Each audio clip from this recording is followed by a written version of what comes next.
Hello students. In this lecture, we will learn about the external treatment methods in which we will learn about the zeolite और permeate process.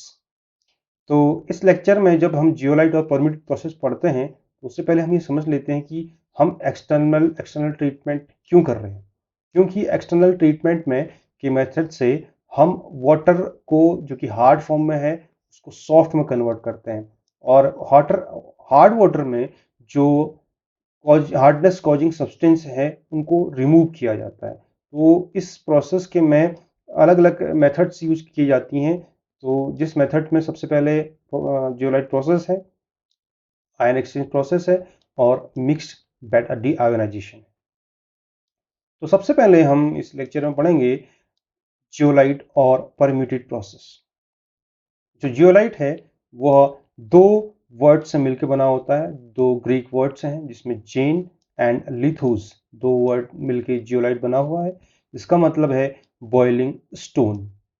तो it was initially applied in 1757। ये जो zeolite था एक जो boiling stone जिसको हम बोलते हैं उसको स्वीडिश जियोलॉजिस्ट ने जो कि ग्रेनस्टेड थे उन्होंने इसको अप्लाई किया था। क्या करने के लिए? To describe a certain class of natural minerals. जो नेचुरल मिनरल हैं उनको डिस्क्राइब करने के लिए 1756 में इसको अप्लाई किया गया था। When they are heated, swelled और gave off their water of hydration. तो इस प्रकार से हम देखते हैं कि these zeolites are hydrated double silicates consisting of an alkali or alkaline earth, oxides, alumina, silica and water. Zeolites are hydrated sodium aluminosilicate. अगर zeolites एक जो मिनरल हम बोल रहे हैं वो क्या है? वो हाइड्रेटेड सोडियम एल्यूमिनोसिलिकेट है जिनका फॉर्मूला ये है Na2O Al2O3 XSiO2 YH2O। तो इस प्रकार के जो सिस्टम्स हैं उसको हम जियोलाइट कहते हैं, जिनको ग्रीक वर्ड के दो वर्ड से मिलकर बना रखा है। इसका वास्तविक मतलब है बॉइलिंग स्टोन। जहां पर x की वैल्यू 2 से हम 10 तक रख सकते हैं XSiO2 और y जो है उसको हम 2 to 6 हम यहाँ पे वैल्यू रख के डिफरेंट जियोलाइट को हम बना सकते हैं। इस जियोलाइट को हम जो हार्डनेस कॉजिंग सब्सटेंस हैं इसको रिमूव करने के लिए यूज करते हैं। और कैसे यूज करते हैं हम देखते हैं। जो जो non porous zeolite natural zeolites होता है वह ड्राइव किया जाता है ग्रीन सैंड से। इसको हम धो के उसको गर्म करके और उसका ट्रीटमेंट जब सोडियम हाइड्रोक्साइड के साथ किया जाता है तो नॉन पोरस नेचुरल जियोलाइट बनता है। They are capable of exchanging its sodium ions. तो जो जियोलाइट है वो अपने सोडियम आयन को एक्सचेंज करने की कैपेबिलिटी रखता है। कुछ एग्जांपल हमारे पास हैं जैसे कि नेट्रोलाइट जहां पर Na2O जिसमें कि x की वैल्यू हमने 4 रखी और y की वैल्यू 2 रखी है नेट्रोलाइट। इल्यूमिनाटाइट जिसमें हमने सोडियम की जगह कैल्शियम लिया हुआ है और 4x की वैल्यू 4 है, y की वैल्यू 4 है। हर्मोटोम Ba सोडियम की जगह हमने बेरियम लिया हुआ है और K2O Al2O3 5SiO2 5H2O। तो कुछ जो नेचुरल जियोलाइट हैं वो इनके ये हमारे सामने है। सिंथेटिक जियोलाइट की बात करें, इन 1818 जर्मन केमिस्ट थे। तो उन्होंने क्या किया, फ्यूज हम बोलते हैं, फ्यूज बोल सकते हैं इनको, fuse produce the first synthetic zeolite by mixing solution of sodium aluminate and sodium silicate. तो सोडियम एल्यूमिनेट और सोडियम सिलिकेट को मिक्स करके जर्मन केमिस्ट ने सिंथेटिक जियोलाइट बनाया। ये इनका पोर्ट्रेट है, जॉन नेपोमुक वोन fuse. It is prepared from solution of sodium silicate, aluminum hydroxide. It is higher exchange capacity and porous in nature. It has higher exchange capacity. Natural से इसकी थोड़ा capacity थोड़ा ज़्यादा होती है। क्या प्रोसेस है इस जियोलाइट प्रोसेस में? एक स्टील का टैंक होता है जिसमें जियोलाइट की एक थिक लेयर ऐड कर दी जाती है। जब इस थिक लेयर से वाटर पास होता है तो कैल्शियम और मैग्नीशियम जो कि हार्डनेस के लिए रिस्पॉन्सिबल हैं वह जियोलाइट में ही रह जाते हैं। और कैल्शियम और मैग्नीशियम जो आयंस हैं वो जियोलाइट के सोडियम के द्वारा एक्सचेंज कर दिए जाते हैं, जिससे कि जियोलाइट्स जो क्योंकि सोडियम जियोलाइट से बना होता है वो अब कैल्शियम जियोलाइट में कन्वर्ट हो जाता है।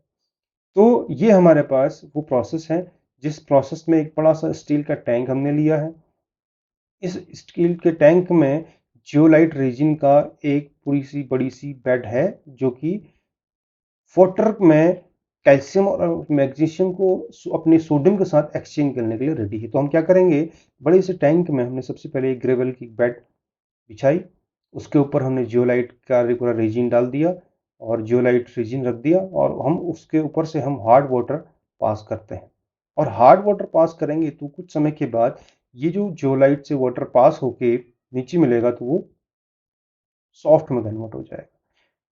क्यों? क्योंकि जो हार्डनेस कॉजिंग सब्सटेंसेस थे कैल्शियम और मैग्नीशियम वो जियोलाइट में रह जाते हैं और जियोलाइट में जो सोडियम था वो वापस सॉफ्ट वाटर में आ जाता है। तो this is a simple method क्योंकि ग्रेविटेशनल फोर्स की वजह से आसानी से कुछ समय में हमें हार्ड वाटर को सॉफ्ट वाटर में कन्वर्ट करके दे देता है। लेकिन हमें ये जानना है कि इस जियोलाइट में कौन सी ऐसी केमिकल रिएक्शन होगी, कौन सा ऐसा केमिकल एक्सचेंज होता है जिससे कि हार्ड वाटर में कैल्शियम और मैग्नीशियम जो है वो कन्वर्ट हो जाते हैं सॉफ्ट वाटर में। इसके लिए देखते हैं कि क्या केमिकल रिएक्शन होगी। अब इस पूरे प्रोसेस में सबसे पहले हम देख लेते हैं कि जियोलाइट को हम Na2Ze के नाम से बोलते हैं। यानी हम जानते हैं कैल्शियम मैग्नीशियम की वजह से जो बाइकार्बोनेट है तो वो हार्डनेस के लिए रिस्पॉन्सिबल है। कैल्शियम मैग्नीशियम के सल्फेट हार्डनेस के लिए रिस्पॉन्सिबल है। कैल्शियम मैग्नीशियम के नाइट्रेट हार्डनेस के लिए रिस्पॉन्सिबल है। कैल्शियम मैग्नीशियम के क्लोराइड हार्डनेस के लिए रिस्पॉन्सिबल है। इसको हमने देख लिया। जब ये सब पानी में होंगे तो ये वाटर में होने के साथ साथ इनकी ट्रीटमेंट होगा क्योंकि ये पास हो रहे हैं जियोलाइट के साथ। तो जियोलाइट को हमने Na2Ze बोल दिया। तो ये सिंपल सा हमारे पास एक इनिशियल की स्टेज होगी। जब ये रिएक्शन करेंगे तो सिंपल सा एक वर्क इसमें होता है, एक एक्सचेंज प्रोसेस होती है जिसमें कि सोडियम क्या करता है, कैल्शियम और मैग्नीशियम को एक्सचेंज कर लेता है। यानी जियोलाइट में कैल्शियम और मैग्नीशियम जुड़ जाते हैं और सोडियम जो है रेस्ट अमाउंट के साथ जुड़ के अलग हो जाता है और ये पानी के साथ चला जाएगा। ये वाटर के साथ जो सॉफ्ट वाटर है उसके साथ चला जाएगा, लेकिन जियोलाइट बेड में कैल्शियम और मैग्नीशियम ट्रैप हो जाएंगे। तो जितनी भी केमिकल रिएक्शन है सब में कैल्शियम और मैग्नीशियम जियोलाइट के ने ट्रैप कर लिया और जो रेस्ट अमाउंट है वो वाटर में डिपॉजिट होके वाटर में घुल के बेसिकली ये वाटर के साथ सॉफ्ट वाटर में कन्वर्ट होकर चला जाता है। ये सिंपल सी केमिकल रिएक्शन है जिसमें कि कैल्शियम मैग्नीशियम सोडियम जियोलाइट के साथ एक्सचेंज होके सोडियम जियोलाइट जो जियोलाइट है उसमें जुड़ जाते हैं, जिसको हम बोलते हैं एक्सचेंज ऑफ सोडियम आयंस। लेकिन ये एक्सचेंज भी तब तक होता है जब तक सोडियम आयन पूरी तरीके से खत्म ना हो जाए। अब जब मान लेते हैं जितने भी जियोलाइट में जो सोडियम आयंस थे वो खत्म हो गए तो यानी एग्जॉस्ट हो गए, तब क्या किया जाए? तब उस केस में उसका रीजनरेशन किया जाता है। रीजनरेशन मतलब जो जियोलाइट था उसके कैल्शियम मैग्नीशियम को हटा दिया जाता है। उसमें क्या करते हैं, after a long working of zeolite process, when all the binding sites of zeolite are exchanged by calcium और magnesium, zeolite is completely exhausted। जब वो zeolite completely exhaust हो जाती है उस टाइम पे इसको रिजनरेशन की जरूरत पड़ती है। रिजनरेशन में क्या करते हैं, हम ब्राइन वाटर मिला देते हैं टैंक में। टैंक में ब्राइन वाटर जिसको हम NaCl का वाटर कहते हैं, नमक का घोल, उसमें मिला देंगे तो रिजनरेट हो जाएगा। कैसे रिजनरेट हो जाएगा? क्योंकि कैल्शियम और मैग्नीशियम तो जियोलाइट में है, तो सोडियम क्लोराइड ऐड करने से क्या होगा कि जो जियोलाइट है उसमें सोडियम जुड़ जाएगा और सोडियम जियोलाइट में जुड़ने से जो रेस्ट अमाउंट है वाटर में वो कैल्शियम और मैग्नीशियम का रह जाएगा। यानी जो जियोलाइट है वो रिजनरेट हो गया in its own original state. So this process is regeneration, and this process needs its regeneration when the zeolite is completely exhausted. Now CaCl2 and MgCl2 lead to drain and Na2Z can be reused। तो उसको फिर से हम reuse कर सकते हैं। तो उसके बाद हम बात देखते हैं कि जो हार्डनेस को रिमूव करती है वो जियोलाइट प्रोसेस, उसकी क्या एडवांटेजेस हैं।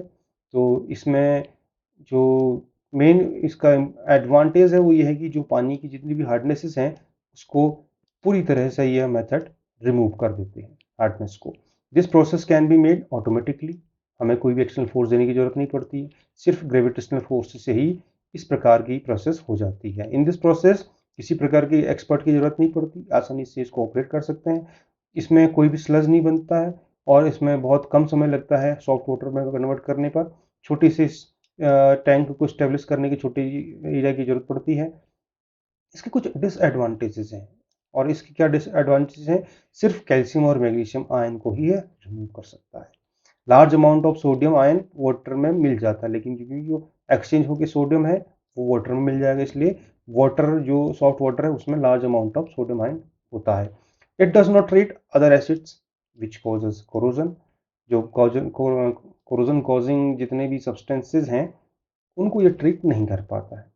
आयरन, मैग्नीज अगर पानी में हो तो उनको भी यह ट्रीट नहीं कर पाता। क्यों नहीं कर पाता? क्योंकि आयरन और मैग्नीज जियोलाइट के साथ रिजनरेट नहीं होते हैं, उसको रिजनरेट नहीं किया जा सकता है।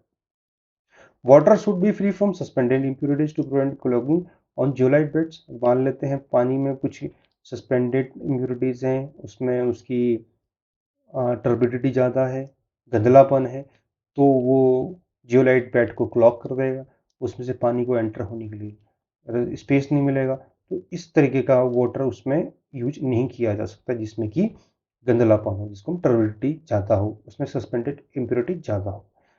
तो ट्रीटेड वाटर कंटेन्स मोर डिजॉल्व सॉलिड्स। जो पानी हमें मिलेगा उसमें ज़्यादा डिजॉल्व सॉलिड्स होंगे। This is the end of this external process, zeolite process, which is also known as permuted process. This zeolite means the boiling stone, which is a Greek word, and this zeolite is hydrated sodium aluminum silicate. This is the end of this lecture. If you like this lecture, just press the like button. If you like this video overall, just share it to your friends, colleagues, and if you like this lecture as well and this channel, subscribe it. Thanks for watching.